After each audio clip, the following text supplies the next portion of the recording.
In terms of unmet needs in this space, there are many.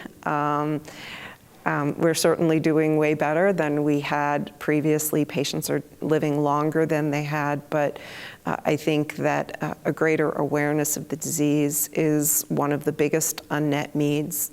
I think that also improving therapies, having more therapies available for patients with AL is going to be very important. A major challenge in the AL space is really the definition for progression-free survival. In these patients, the hematologic progression, which was really described and characterized it's about 15 years ago now, really is not the best, given the highly effective drugs that we have nowadays.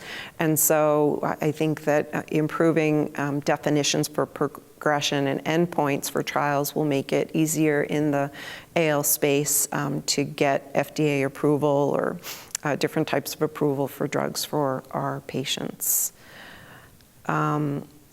I think that supportive care and having AL expertise is also very important.